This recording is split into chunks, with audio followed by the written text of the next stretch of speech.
Without you, I'm starting a new life." The words pierced the festive atmosphere within the upscale restaurant where we had met to celebrate my daughter's college graduation. Gregory, my 28-year-old husband, still cradled his champagne glass, his declaration taking the place of the toast that he was to have made in Amelia's honor. The tinkling of silverware stopped. Conversations were suspended in midair. 50 pairs of eyes looked at Gregory and me, waiting for my reaction. Waiting for the tears, the screams, the dramatic exit everyone expected. I smiled instead. "Congratulations on your honesty. I am Bianca Caldwell, 54 years young, and up till now, I'd done my role to perfection.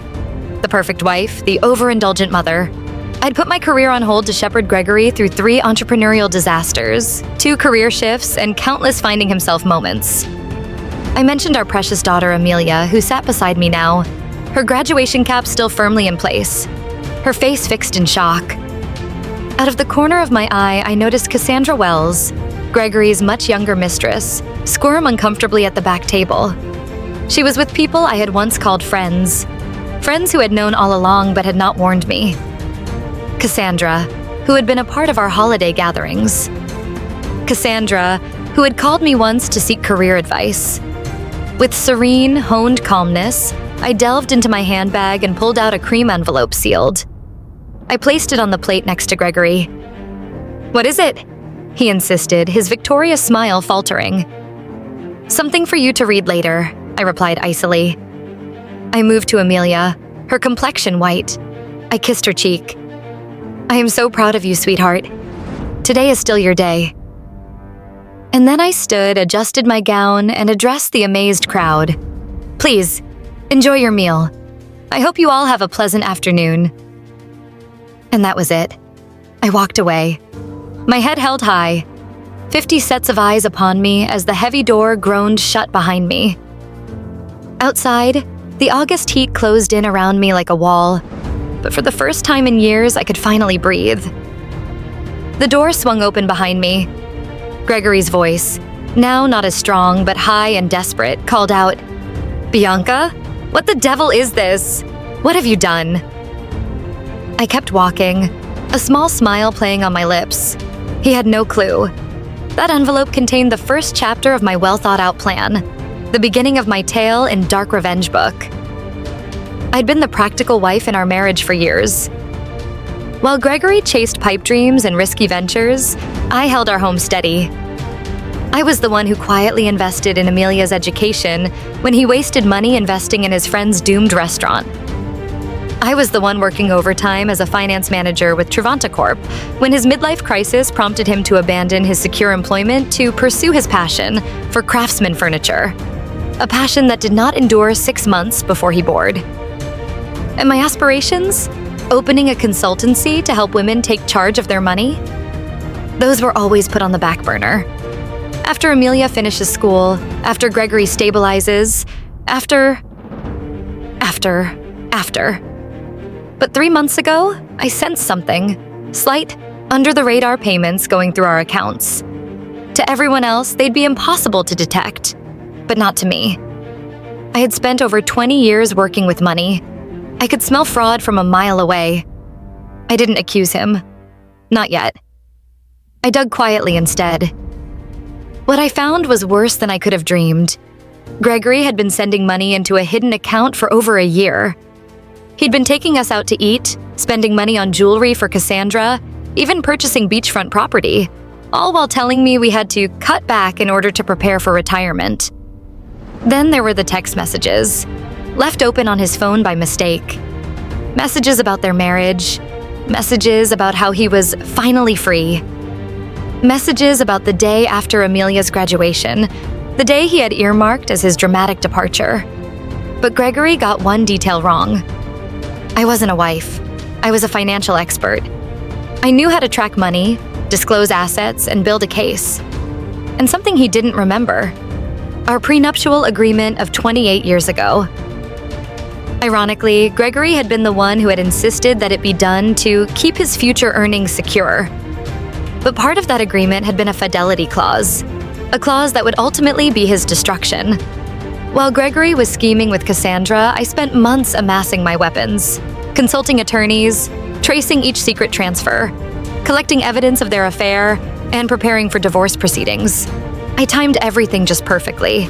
He thought he'd be able to leave me after Amelia's graduation, but he had no idea that I had already filled in the papers that morning. He thought he was ahead, but I was 3 steps ahead, always. Instead of returning to the restaurant, I brought myself home, to the beautiful colonial we'd bought 15 years before in Augusta's historic district.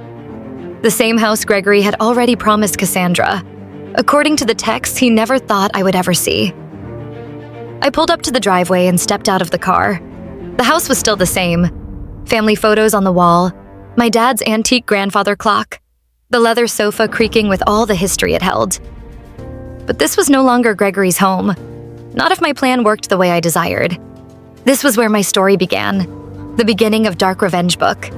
Gregory and I used to paint lovely pictures of a tomorrow with one another, but those pictures had long since gone to dust. As I ascended the stairs to the master bedroom, the proof of his duplicity awaited me. His bags were already packed, hidden behind the closet, packed for the next day, when he would vanish from my life. I couldn't help but grin. Gregory was always so consistent, meticulous about his attire, careless with the important things in life. My phone was ringing nonstop. Restaurant friends, Amelia, even Gregory's sister Diana, who had come in for the graduation. I zoned them all out, with the exception of my daughter. "I'm okay, sweetie. This is something you don't need to handle. Enjoy your graduation day. We will talk tonight. I love you." I had hidden the truth from Amelia for months. I would not let Gregory's deception ruin her senior semester. She might be angry at me for not telling her, but I knew she would realize it was worthwhile. Amelia had inherited my practicality and her father's charisma, a deadly mix that had already led her to graduation honors. 3 hours went by, and I overheard Gregory's car driving into the driveway. The front door then opened with a loud slam a few moments later. "Bianca!" he thundered, his voice ringing out in the house. "Where are you?" I sat in the living room, softly scanning through legal documents on my laptop. I closed it and sat up more upright as he stormed in, face red with rage. He brandished the envelope with divorce papers like a sword. "What does this signify? You served me divorce papers today of all days?" "I thought it fit with your plans," I told him quietly. "You wanted a new life. I'm only helping, easing the transition. You had no right. I had every right." My voice cut coldly through his protest. "Just as you had every right to be with Cassandra. We all make decisions, Gregory." His expression altered, smugness creeping into his eyes. "The prenup expired years ago. Any lawyer will tell you that." I smiled a fraction, in satisfaction. As it happens, it didn't.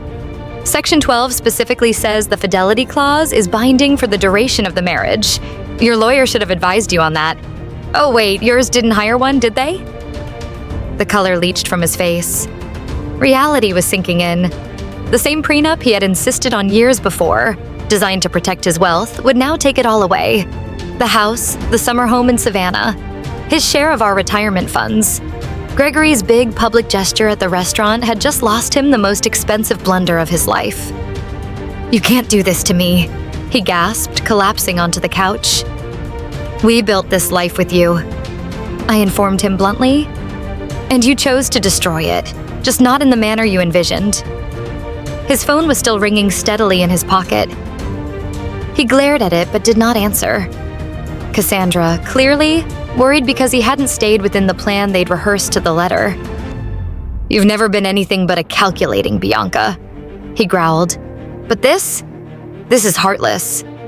What about the past? 28 years with me are nothing?" I observed him closely. This man I loved for nearly 30 years, the man who had rocked me through 2 miscarriages before Amelia, the man who had taken me by surprise on our 10th anniversary by a spur-of-the-moment weekend in Charleston. When did he become that way? Or was he always that way? And I too devoted to see. "Your history meant everything to me," I whispered. "That's why your betrayal hurt so much." There was a moment for a brief second when his face eased. He sat forward, speaking in a low, almost supplicating tone. Then perhaps we can repair this. I erred. Humans make mistakes. I shook my head. This was not a mistake, Gregory. This was a plan. You moved money for over a year. You shopped houses with her, and you orchestrated a public humiliation for me. That is not a mistake. That is a choice. You're exaggerating things. Am I? I interrupted. I grabbed my phone, accessed the recorder, and hit play. Gregory's own voice filled the room. After the graduation, I'll tell her it's over. A public setting is better. She won't make a scene in front of everyone. Then Cassandra's voice. And she has no idea about the money? Gregory again. None. Bianca trusts me completely. That's her weakness. The color drained from his face. You recorded me? That's illegal.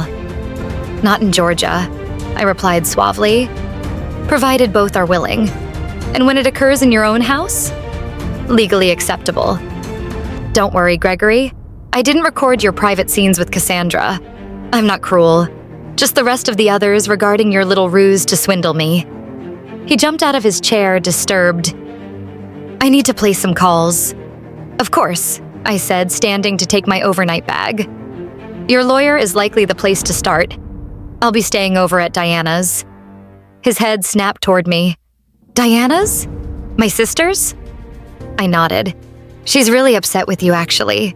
She was the first to notice you and Cassandra together at Christmas. She didn't tell me immediately, she asked you first, and you assured her it was nothing. You'd sort it out. He blinked in amazement. But when she found out that you hadn't, she came to me. The blow struck hard. Gregory had not expected his own sister to betray him. Everyone is letting me down, he growled. Ironic, isn't it? I snapped, pulling out my purse. You have until tomorrow evening to vacate your things from this house. Past that, the locks get changed. I made for the door, and Gregory's voice broke behind me, anxious. What about Amelia? Have you even thought about how this will affect her? I stopped, rage finally breaking through my facade. Don't you so much as threaten to use our daughter as a shield, Gregory. You weren't considering her when you were plotting your new beachfront life with Cassandra. His phone rang once more. This time he looked down at the screen and grumbled. Uh-oh? I asked, already certain. Cassandra's at the apartment, he growled. She's already got her stuff in there. I let myself enjoy a slow, contented smile. Oh, the apartment you put in both of your names? The lease you signed last month? He blinked, confused. Yes. You might want to ask the leasing office, I said smoothly. That application was held up for credit issues and never processed. The agent called the house to verify information. I handled it myself. And with that, I left, leaving Gregory alone in his crumbling fantasy. His carefully constructed new life was unraveling before it had even begun. Diana's bungalow was on the other side of town, a book-scented, peaceful sanctuary close to the university where she taught English. She opened the door to me with a firm hug. I just got word from Amelia, she said, nudging me into the house. Are you all right? Better than I expected, I admitted. She led me to the kitchen where your wine bottle already stood open. I never thought Gregory would act so truculent, Diana complained, pouring glasses. In a restaurant, in front of all these people, he's lost his mind. It was meant to humiliate me, I said, accepting the glass. A public rejection, so I couldn't respond without appearing crazy. Diana's expression turned cold. My brother always had a sense of drama, but this is more than even he. We sat in her sunroom, among potted plants and bookcases packed to the edges with books. Diana had chosen independence and not marriage many years ago. Occasionally, I had envied her freedom. What did you put in that envelope? She asked. He was on the verge of blowing his top. I informed her. The filing for divorce, the proof of his economic dishonesty, and above all, the prenup. His own bludgeon turned against him. Diana laughed harshly. I recall when he insisted on that prenup. Father had given him money for his first venture, And he was so afraid of losing it, the irony is exquisite. My phone rang. Amelia. I prepared myself before picking up. Mom? She was quivering. I'm going to Aunt Diana's. You don't have to, honey. I'm already there. Dad's telling everyone you've lost your mind. That you plotted it out for months. He's saying terrible things. Oh, of course he is, I breathed. Gregory had always been a master at recounting history in order to play the victim. Let him talk. The truth will come out soon enough. 20 minutes later, Amelia rolled up, dressed in her graduation dress, smudged makeup from all the crying. She collapsed in my arms like a child waking from a nightmare. Why didn't you tell me? She whispered. I didn't want to spoil your last semester, I said gently. You'd worked too hard for this day. Well, Dad spoiled it anyway, she mumbled. We made ourselves comfortable in Diana's living room, and for the first time, Amelia heard it all. The affair, the wire transfers, the divorce plans. I had a feeling something was off, she said. He was always distracted, always on his phone, but I never thought about… None of us want to hear the truth about the ones we love, Diana whispered. That's when my phone buzzed again. This time with a text from Philip Anderson, my attorney. The emergency filing has been approved. The accounts Gregory had been plundering dollars into were put on ice. He could still draw money for immediate living expenses, but that lavish real estate dream with Cassandra? Kaput. I held the message for Amelia and Diana to read. Good, Amelia stated firmly. He has it coming. Her dedication warmed me up, even though I was smart enough not to cultivate anger. He's still your father, I reminded her gently. Your past with him is separate from what's happening between us. Amelia had no answer. Maybe someday, but not today. He hugged me this morning, told me he was proud of me, while scheming to blow up our family a couple of hours later. I hadn't had time to think before the bell rang. Diana returned a few minutes later, looking worried. It's Gregory, and he's not alone. I straightened up in my chair as Diana entered with them. Gregory was fuming, in anger displacing desperation. Cassandra hovered nervously at his side, shifting her weight, looking around the room. She was 37, not really the caricatured trophy wife, but 17 years younger than me. Blonde, sure of herself, and shielded by life with no genuine adversity. Gregory's voice thundered. Bianca, you need to stop this nonsense. Release the funds. We can work this out as rational adults. Amelia stepped ahead, standing a fraction in front of me. She spoke in a level, cutting tone. Maybe you should have tried being reasonable before making a public announcement in front of 50 people that you were leaving, Mom. Gregory blinked, surprised, as if only now aware of her presence. Amelia, this doesn't involve you. Her eyes widened with shock. Doesn't involve me? You destroyed our family on my graduation day, and it doesn't involve me? Cassandra restrained him with a hand on his arm. Greg, maybe we should go. He shook her off. No, I'm not leaving until Bianca will be sensible. Diana folded her arms. Entertaining, because in my book, the only reasonable one in here is my sister-in-law. You're the one who created this mess, Gregory. I sat where I sat, calm, watching the chaos. For years, I'd been the peacekeeper, smoothed over every argument, kept all the enemies happy. That job was over. The accounts will be frozen until the preliminary hearing, I stated in a matter-of-fact tone. That's 3 days. The judge will decide division of assets at that point. 3 days? Gregory stuttered. What am I supposed to live on in the interim? You have your personal account, I reminded him. The one into which you've been transferring funds all year. That should last you. Cassandra's head spun toward him, her face pale. You have another account? How much money is there? A new storm was brewing. Clearly, Gregory had not been honest with Cassandra either. And now, the cracks in his carefully built life were starting to split wide open. Gregory dodged around Cassandra's question, his jaw tight with rage. This is revenge, Bianca. This isn't your style. Perhaps you never knew me after all, I told her coldly. Just as I didn't truly know you, apparently. Amelia whirled to turn on Cassandra, her voice icy. "Did you know he was going to humiliate my mother like that? At my graduation party?" Cassandra flinched, looking embarrassed. I thought he was going to talk with her privately.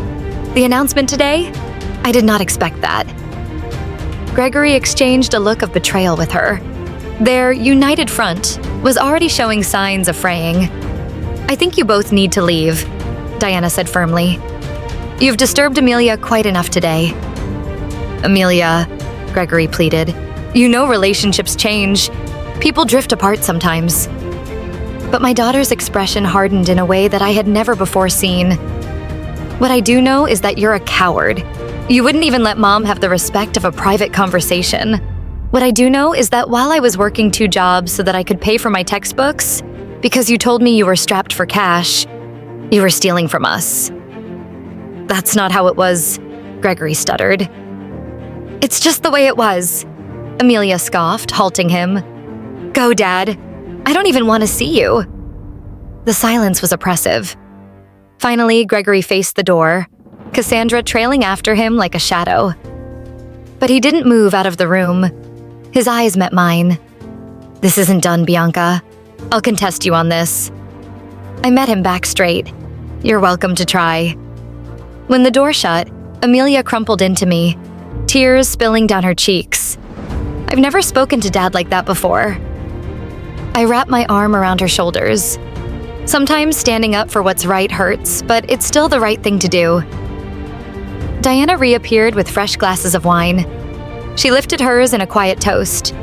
"To new beginnings." I raised mine. Indeed, this conclusion was just the start of something much bigger. The courtroom. The first hearing was on a drizzly gray Tuesday. I went in with my attorney, Philip Anderson. Gregory brought a lawyer he had hired in a rush, a nervous young associate from a corporate practice, not family law. Another mistake. The judge was a no-frills woman with little tolerance for theatrics, a woman who read through the tops of her glasses.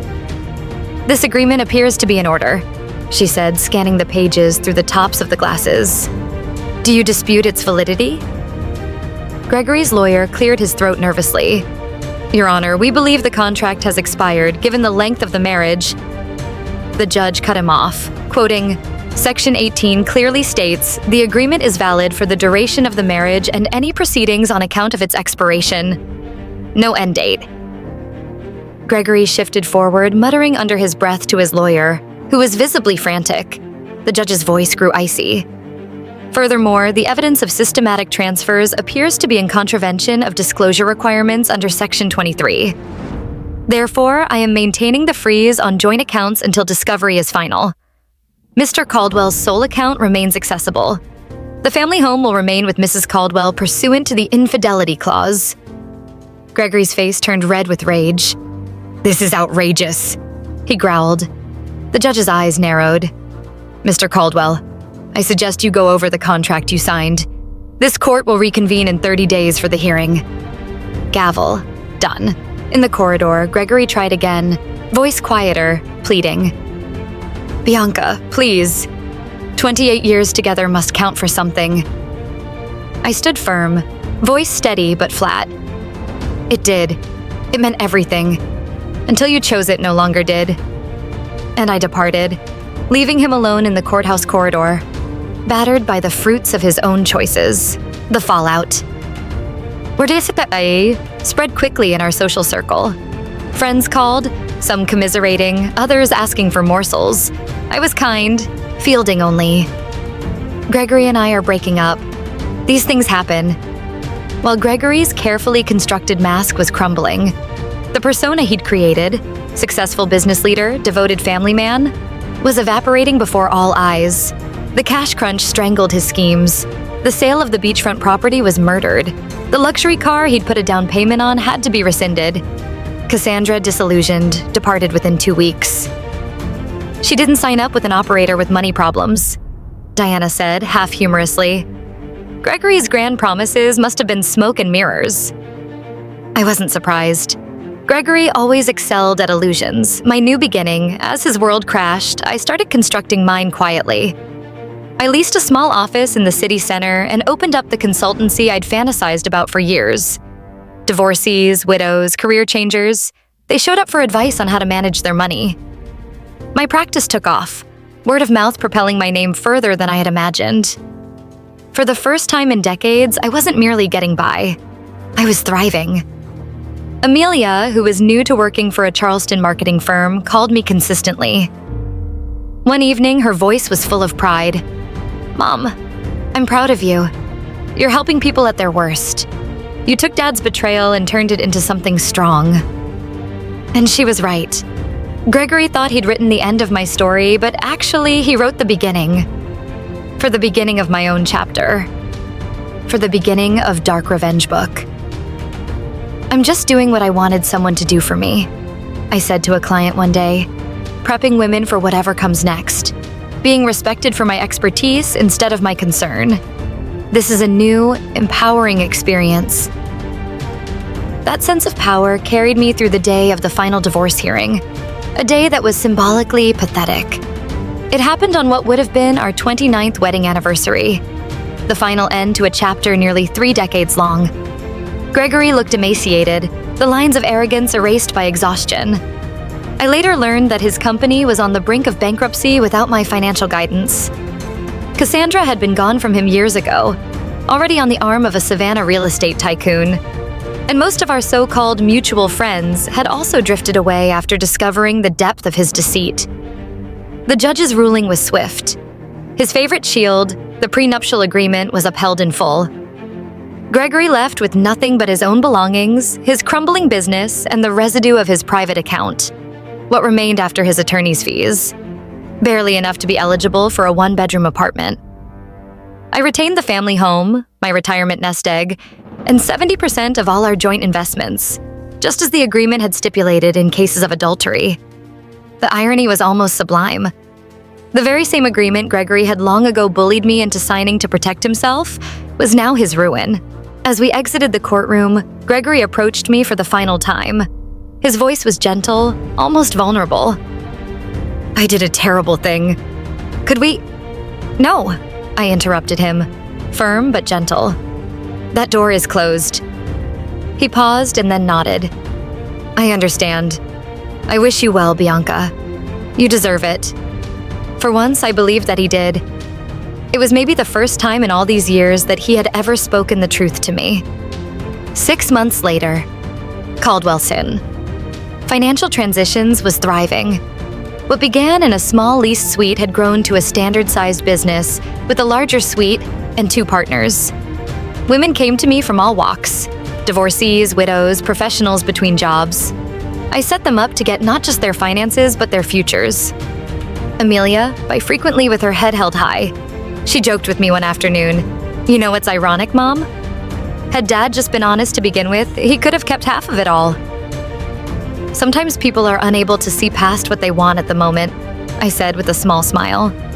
The woman who once only existed as Gregory's wife and Amelia's mom had discovered something more. A new self. Mentor, businesswoman, advocate. The envelope that I'd given Gregory the last time I saw him at that restaurant hadn't been my getaway plan alone. It had been a key to a door I didn't even know I'd had. And behind that door, I didn't merely discover revenge. I discovered reinvention. Because by taking back my financial future, I took back something exponentially more valuable. Myself.